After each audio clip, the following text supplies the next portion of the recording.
Il faut s'arrêter là-dessus, parce que beaucoup de gens qui assènent les stupides phrases sur le résultat manquent de culture football. Dans les pays et c'est pour ça que ça n'a pas collé au Real Madrid, ou que ça a collé un peu, ou que des gens comme Capello se sont fait virer en étant champion du Real, et c'est pour ça que ça ne me plaît pas quand ça se passe à Manchester United, c'est qu'on ne doit pas ignorer les contextes précis et les histoires des clubs. Que Manchester United, si ça arrive, je sais pas moi, un club français ce soir qui gagne de cette façon, le contexte n'est pas le même. On n'a pas de Coupe d'Europe. Très peu.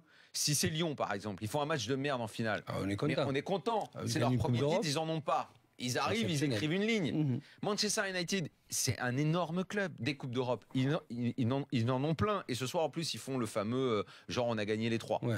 Donc, t'es obligé d'être plus exigeant, d'être en phase avec l'histoire de ton club, ce que tu représentes, l'histoire de ton jeu. Ça, par exemple, au Real Madrid, et ça, on n'aime pas. Les supporters du Real, ils gagnent une finale comme ça, mais ils en veulent même pas. Ils disent, ok, mais casse-toi avec ta finale. Donc, tous ceux qui nous disent, ouais, l'important, ça se gagne et tout. Non, ça, c'est des conneries, ça. Ça dépend qui tu es.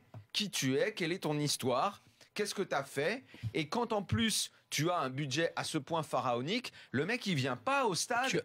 Il vient pas au stade pour s'emmerder.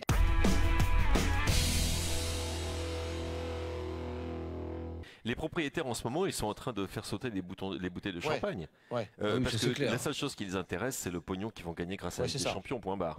Ça, faut se faire absolument aucune illusion sur la famille Glazer. De propriétaires qui pensent ça et qui, justement, on sera en fait les derniers vieux cons un peu romantiques à penser que le foot peut se jouer autrement et que les comptables qui gèrent la plupart des clubs de foot aujourd'hui vont se satisfaire de ça et de savoir qu'il y a l'argent de la Ligue des Champions à empocher. Et puis après quelques années, ils s'aperçoivent qu'effectivement, c'est pas réellement comme ça que ça marche, et puis ils reviennent en arrière, parce que Philippe, ils reviennent tous en arrière. Au début, quand ils connaissent pas le foot, ils arrivent dedans et disent ouais, l'important c'est qu'on gagne, c'est qu'on fasse ça. Et puis au bout d'un moment, ils s'aperçoivent que c'est pas comme ça. Que c'est comme ça qu'on vide les stades, qu'on n'intéresse pas les gens, parce qu'ils veulent attirer les gogos et les footix. Le footix, c'est le gogo. Il vient dans un premier temps pour remplir le stade. Et puis après, une fois qu'il s'est ennuyé, il repart aussi vite qu'il est arrivé. Et finalement, le gogo client à qui on a voulu refourguer des produits, finalement, il revient pas. Et le fric, il rentre pas comme prévu. Et donc là, qu'est-ce qu'ils se disent? Ah ouais, mais non, c'est peut-être bien qu'on ait du spectacle, et c'est peut-être bien qu'on ne pense pas qu'aux lignes comptables. Donc voilà. C'est toujours la même histoire. Mais il y a des gogos qui ne comprennent pas ces histoires-là.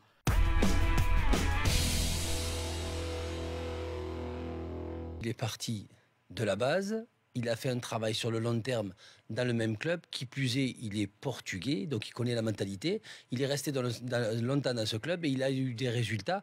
Au bout d'un certain temps, là, il est dans un club, au Paris Saint-Germain, qui est à l'étranger pour lui, donc qui est en France, qui plus est à la capitale, ou qui a les flashs tout le temps sur lui, avec des nouveaux propriétaires qui sont récemment, qui n'ont pas la même mentalité, ni portugaise, ni européenne, et encore moins française.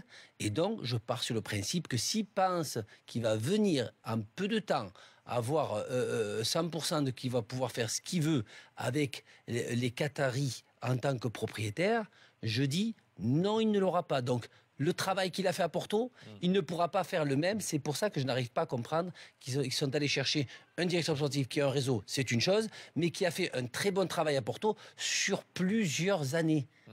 Et c'est pour ça que je dis, ça va être très dur au Paris Saint-Germain.